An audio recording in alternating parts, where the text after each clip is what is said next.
하나만 더 보면 이제 마무리 되니까. 빨리 봅시다.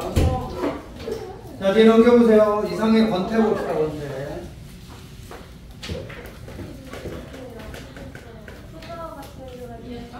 자, 권태는 거기 갈래에 보시면 경수필이라고 되어 있어요. 이거 소설 아니잖아. 자, 경수필의 특징이 뭐예요? 수필의 특징은 첫 번째, 경험. 작가가 곧 뭐가 돼요? 서술자가 되죠? 또는 화자라고 합니다. 이거 보통은. 즉, 작가가 자기 얘기 쓰는 게 수필이에요. 자기 얘기 쓴 거고, 예, 허구가 아니고 실제를 씁니다. 그러니까 자기가 직접 뭐 한 거, 경험한 거 가지고 쓰는 게 수필이에요. 직접 경험한 내용이다. 그러니까 자기의 일기 같은 거죠, 일기. 일종의. 직접 경험한 것이고, 그 다음에, 세 번째가 이제 경험에서 자기가 깨달은 걸 쓰는데, 이 작품 같은 경우는 좀 특이하게 깨달은 게 없어요. 그죠? 그러니까 자기의 경험을 통해서 시골에 내려간 거잖아요. 그죠? 농촌에 건강상의 문제로 요양을 하러 내려간 건데, 자기가 가서 살아보니까 그냥 권태롭다라는 걸 드러낸 거예요. 근데 여기가 이제 지난번에 얘기했는데 이 작품의 가장 큰 특징이 이제 모더니즘 기법이라는 걸 쓰고 있다는 거죠. 원래는 깨달음을 써야 되는 건데 깨달음을 쓰지 않고 오히려 자기가 느낀 것을 썼다 이렇게 볼 수 있어요. 권태를 느꼈다. 깨달음을 얘기하고 있다 하면 틀려요? 틀렸다고 보는 게 맞을 것 같아요. 이 작품에 한해서는. 원래 일반적인 수필은 깨달음을 쓰는데 얘는 깨달음보다는 자기가 느낀 거, 권태라는 걸 느꼈다 이렇게 볼 수가 있을 거고. 근데 권태라고 느낀 것도 깨달은 거 아니에요? 뭐 이게 이렇게 볼 수 있어요. 예를 들어서 좀 안 되는 갑질을 좀 보여드리기 좋을 것 같아요. 이 사람이 자기 얘기를 성찰하고 있다 이런 건 안 될 것 같아요.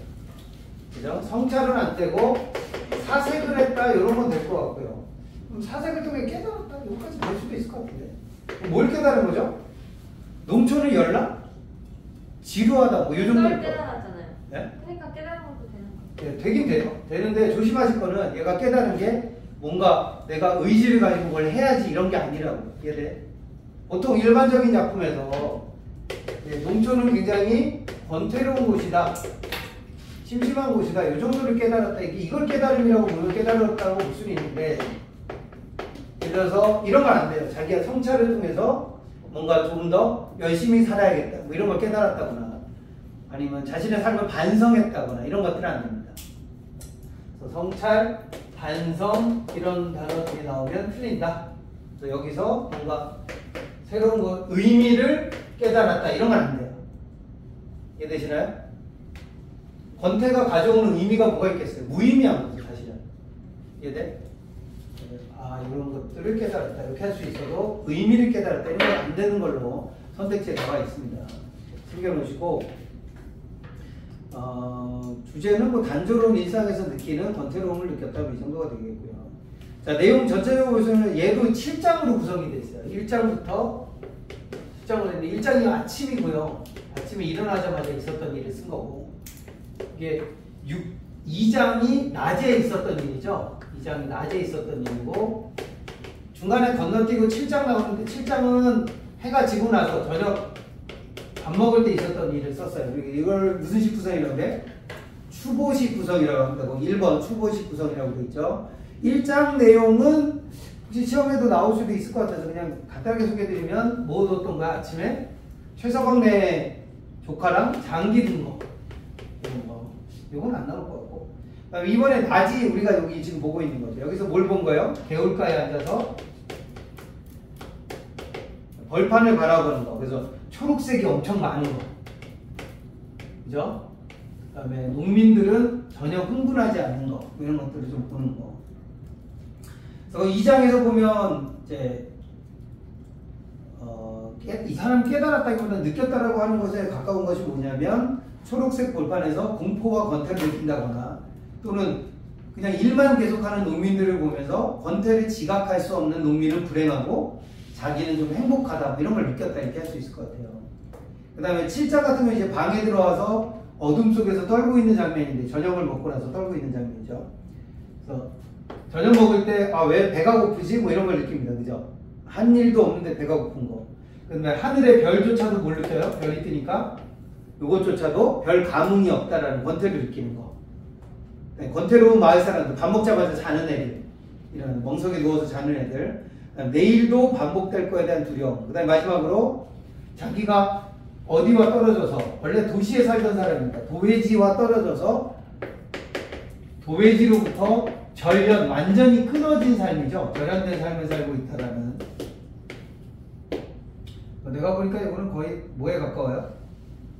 나는 자연이다? 뭐 이런 거에 가까웠죠. 그죠? 거의 시골에 내려가서 친구나 모든 내가 알고 있는 것으로부터 완전히 끊어진 상태로 살아가는 삶을 자각하고 절망하게 되는 내용이 되어 있습니다. 이해되죠? 그 다음 2번 초록에 대한 작가의 인식 변화 보기 잘 보세요. 초록은 처음에는 온통 푸른 걸 보고 놀라고 사랑했어요. 이 사람이. 근데 5일 만에 공포를 느낍니다. 왜? 시골에서는 무슨 색깔밖에 없어? 초록색밖에 없으니까. 아니, 공포를 느낀다는 것들. 뒤에 넘겨보세요. 그 다음 세 번째 시험에 나오는 게 불나비죠. 불나비. 불나비는 뭘 갖고 있는 존재? 네, 열정을 갖고 있는 존재. 그럼 불은 뭘 상징할까요? 뜨겁다. 정열. 왜요? 죽음. 아, 소멸? 아닌데. 불은 꿈을 상징합니다. 소망. 그럼 불로 뛰어드는 나비가 뭐가 있는 거야? 불나비는 열정이 있는 존재다. 꿈을 향해서 막 달려가는 존재다. 그래서 내가 정열의 동물이다 이렇게 표현이 되는 거죠. 그럼 반대로 생각해 보세요. 타자는 불에 있지 않고 어디에 있어요? 이 글의 서술자는 암흑 속에 있습니다. 그럼 암흑은 뭘 뜻할까요? 이게 죽음이네. 안 죽었어. 무기력. 네, 무기력의 상징이에요. 그렇죠. 그럼 뭐가 없는 상태랑 비슷해요? 꿈과 소망이 없는 상태가 불이 꺼진 상태야. 암흑이에요. 그래서 이 사람이 그 표현했어요. 저도 그게 이해가 잘 안 되는데 암흑의 크기가 어디를 채우나 방을 채우고 있는 암흑의 크기나 우주를 채우고 있는 암흑의 크기나 차이가 없다라는 표현을 했어요. 무슨 뜻일 것 같아? 똑같다. 네, 무기력한 건 동일한 겁니다. 이래요? 그러니까 무기력하면 세상 모두 다 무기력한 거죠. 자기한테는. 그치? 그러니까 나는 지금 내가 누워있는 이 방에도 관심이 없고요. 어디에도 관심이 없어요? 별에도 관심이 없으니까 우주에도 관심이 없죠. 그러니까 암흑은 똑같은 거예요. 무기력함이 똑같다 이렇게 해석하시면 좋을 것 같고, 권태라는 거는 양이 중요한 게 아니라 무기력함에 빠지면 그냥 다 끝인 거죠. 이런 뜻을 가지고 있습니다. 아까 얘기했던 시간의 흐름에 따라서고요. 5번 보세요. 작가가 권태를 느끼는 이유가 뭐예요? 자, 권태를 느끼는 이유가 두 개로 나눠서 보셔야 돼요. 겉으로는 뭐라 그래? 표면적으로는 뭐 때문에 권태롭다 그랬지? 반복. 그치? 일상이 반복되니까. 어디에서? 그치? 초록색으로 덮여있는, 온통 주변이 초록색인 농촌에서 일상의 변화가 있어 없어요? 일상의 변화가 없어요. 그러니까 매일 반복되는 일상이 살고 있는 거죠. 이게 권태로운 이유의 표면적인 이유예요. 그죠? 그런데 실제 이유는 뭐죠? 농촌의 환경이 싫어서의 문제가 아니라 이면적인 이유가 따로 있습니다. 뭐예요? 자기가 일제강점기에 할 일이 없는 거예요. 자기가 지식인인데, 일제치하에 내가 지식인인데 쓸모가 있어요 없어요? 쓸모가 없어요. 할 일이 없어요. 그러니까 무기력에 빠지는 거죠. 그걸 권태롭다라고 표현하는 거다 이렇게 보시면 돼요. 그래서 일제강점기 지식인으로서 할 일이 없는 절망감 또는 무기력에 빠져 있는 거죠. 요거를 권태라고 표현하고 싶은데 대놓고 하지 않고 표면적으로는 농촌이 심심하다 이렇게 써놓은 글이라고 보시면 될 거예요. 그래서 5번 밑에 화살표 보세요. 5번 박스 밑에 화살표 보시면 일제강점기에서 삶의 목표를 찾지 못한 채 하루하루 무의미하게 보내는 지식인들의 고민을 반영했다 이렇게 돼 있어요. 그럼 이 고민을 하는 게 이상만 그랬을까? 아니, 수없이 많은 그때 한국 엘리트들이 다 이 고민을 했어. 그죠? 그래서 윤동주가 반성하는 이유도 이것 때문이잖아요. 윤동주가 반성하는 이유가 뭐예요? 공부는 많이 했는데 딱히 써먹을 데가 없어요. 그럼 뭐라도 해야 돼. 독립운동이라도 해야 되는데 그것도 적극적으로 안 하잖아요. 그러니까 공부한 의미가 없는 거예요. 이런 것들이 이 사람들의 고민거리였다 이렇게 보시면 될 것 같고. 그 다음 6번에 보세요. 비유를 통한 형상화. 해저와 같은 밤은 어떤 밤이야? 자, 이거 일제강점기라고 해석해도 돼요? 안 돼요? 돼요. 안 돼요? 제. 그냥 어떤 밤이야? 해저와 같은 밤은. 아주 깜깜한 밤을 해저와 같은 밤이라고. 마치 그 뭐지? 심해에 들어간 듯한 느낌을 준다 이런 뜻이니까. 시골의 밤은 시골에는 뭐가 없어요? 연등. 빛이 없어요 별로. 그러니까 밤이 되면 정말 어둡다. 이해되죠? 두 번째, 자기 부패 작용한다는 게 무슨 뜻이니? 자, 내 몸이 있죠. 자, 내 육체가 있는데 얘가 오늘 하루 종일 한 게 있어요 없어요? 한 게 없어요. 근데 뭐는 고파져? 네. 한 건 없는데 배는 또 고파요. 그러니까 얘가 뭐라고 생각했을까? 내 몸이 마치 뭐와 같다? 돼지. 웅덩이. 아이씨. 웅덩이와 같다. 왜? 웅덩이 속에 뭐가 살아요? 물고기. 송사리떼가 있죠. 송사리떼가 계속 왔다 갔다 하니까 뭐가? 배가 고픈 걸 거야. 이렇게 생각한다. 생각 자체가 되게 독특한 거죠. 내 뱃속에 있는 송사리떼가 막 돌아다니니까 나는 배가 고픈 걸 거야. 왜? 내가 한 일은 없는데 배가 고픈 거 보니까 내 뱃속에 뭐가 있는 것 같아. 내 생각에는 회충이 있지 않을까. 그렇잖아요. 뱃속에 있는 회충. 그거 몰라? 그거? 오, 이 표정이 너무 웃겼어. 뱃속에 있는 애들이 종류가 여러 가지잖아. 회충, 요충, 십이장충. 니네 잘 모르니 이거? 당연하죠. 왜요? 양 먹잖아요. 그래 먹잖아. 야, 걔네가 뭐 해먹어요? 대장에 살면서 대장에서 피를 빨아먹죠. 몰랐어? 그래서 구충제를 먹어야 되잖아요. 그럼 어떻게 팔려요? 먹으면 똥으로 나와줘야지. 잘못하면 장기 같은 거 그냥 아니야, 죽어요? 죽어요. 아니 걔네가 듣지 니네는 듣지 않아. 내가 왜 죽어요? 아니 사람 죽이는 약이 어딨어요?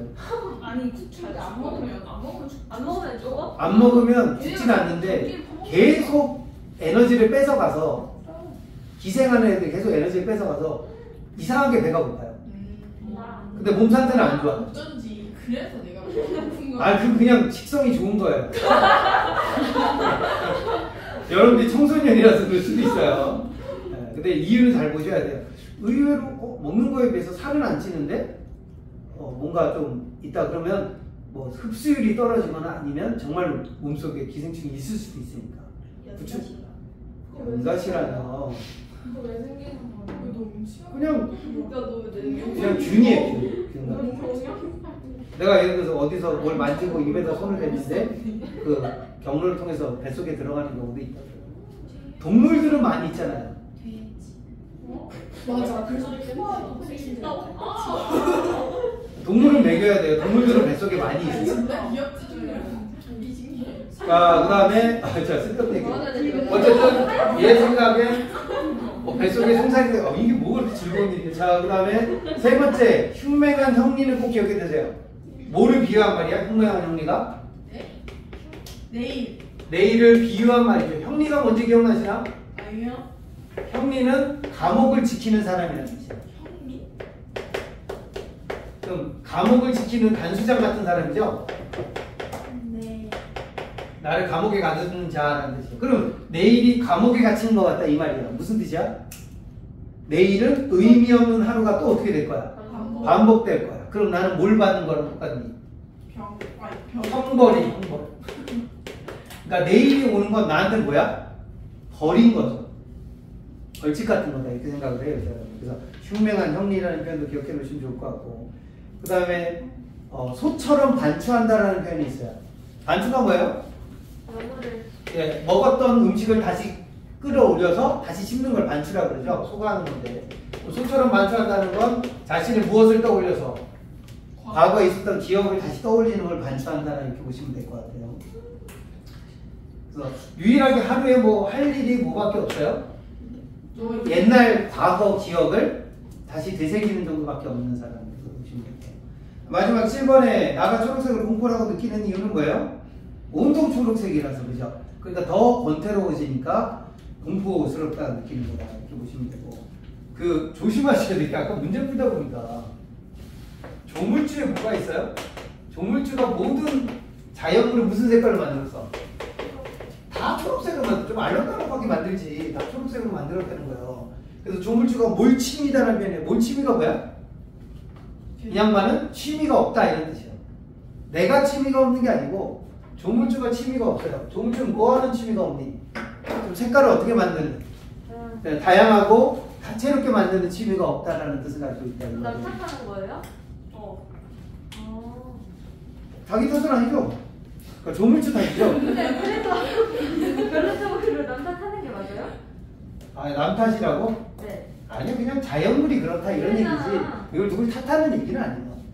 조물주를 탓하는 게 아니고 자연 자체는 원래 무슨 색밖에 없어. 예, 자연물은 초록색밖에 없다 이거. 그리고 얘가 겨울이 되면 어떻게 돼요? 얼겠죠. 무슨 색깔이 되죠? 흰색. 아니요, 가을이 되면 똥색이 되죠. 그래서 아주 모한 색깔로 바뀔게요. 추한색으로 바뀌죠, 추한색으로. 그죠? 예, 그러니까 낙엽이 돼서 떨어진다 이 표현이에요. 자, 조심하실 건 이 사람이 지금 시골에 온 지 며칠이나 됐어요? 5일. 5일 됐어요. 그럼 겨울을 경험했을까? 그럼 상상이죠, 이거는. 겨울이 되면 저거 다 떨어져서 무슨 색이 될 거야? 똥색이 되겠지 뭐. 온통 똥색이겠지. 겨울인데 왜 그런 색이세요? 나무가. 낙엽이 되니까, 낙엽. 낙엽 다 떨어지고 없죠? 겨울은. 아, 시골에 안 살아가서 우유치는데 낙엽이 떨어지면 다 뭐가 보여요? 흙이 보이죠? 아, 그럼 흙과 뭐야? 부스러진 낙엽이 바닥에 온통 깔리게 돼요. 더러워요, 사실. 깨끗하지는 않죠, 겨울에 농촌 바닥들은 청소를 안 하니까. 이해되세요? 황량하고 더러워져요. 그래서 주황색이 된다 이런 표현을 쓰는 거고. 그 다음에 9번 가보세요. 구절에 나타난 작가의 인식이라고 봅니다. 8번부터 설명을 부탁드릴게요. 8번은 시골을 굉장히 단조롭게 생겼다라고 표현을 하고 농민들은 되게 무감각하다고 표현하는데 이건 사실은 그 사람들이 진짜로 그렇게 무감각하고 시골이 단조롭게 생겼다기보다는 뭐예요? 지가 심심한 게 반영된 거예요. 이해되죠? 네. 그래서 시골이 단조로워 보이는 건 누구의 감정이? 작가. 이상의 감정이 투영됐기 때문에 그럴 거다 이렇게 보실 수도 있고. 9번에 보세요. 권태가 세 종류가 나오는데 첫 번째가 흉악한 권태가 있어요. 흉악한 권태가 뭐죠? 농민들은 아무것도 모르고 권태롭게 살아가는 거야. 그러니까 흉악한 거죠. 권태를 자각하지도 못하고 느끼는 권태. 이걸 흉악한 권태라고 해요. 두 번째 절대 권태가 뭐죠? 별을 봐도 아무것도 느낄 수가 없어요. 그래서 절대 권태. 별이란 건 천상의 존재인데 만져볼 수도 없고 향기도 맡을 수가 없는 존재로 절대적인 권태다라고 하는 거고요. 세 번째 권태의 극이 뭐죠? 권태의 극. 불나방. 네? 자기 자신이 서울에 있는 모든 존재와 다 끊어지고 시골에 내려와 있는 절연된 삶을 살고 있는 자기 자신이 권태의 극이 되죠? 이걸 잘 기억해 놓으시면 될 것 같습니다. 권태의 극, 권태를 느끼고 있다 이런 표현을 참고해 놓으시면 될 것 같고, 마지막으로 이 작품은 무엇의 흐름에 따라서요? 의식의 흐름이라는 기법을 써요. 의식의 흐름은 거기 나와 있는 대로 인과관계나 기승전결이나 유기적이거나 긴밀한 게 하나도 없어요. 하나도 없어요. 그럼 어떻게 쓰여진 거야? 그냥 머릿속에서 생각나는 거예요. 그리고 무슨 말을 했다가 생각나면 거기서 갑자기 딴 데로 튀는 거 있잖아요. 그렇죠? 예를 들어서 갑자기 빵 얘기하다가 작년에 나랑 빵 같이 나눠 먹은 애로 갔다가 갑자기 걔를 얘기하면 뭐 예를 들어 걔가 목동건데 목동 얘기하다가 갑자기 목동 재개발은 어떻게 되지? 이런 생각을 하다가 이렇게 되는 거죠. 이런 게 의식의 흐름. 전혀 인과성이 없어요. 이게 의식의 흐름. 근데 의식의 흐름을 왜 쓴다고 그랬죠? 무기력함이라든가 불안함을 표현하기 위해서 쓴다. 기억나시죠? 자, 시험 볼 준비하죠.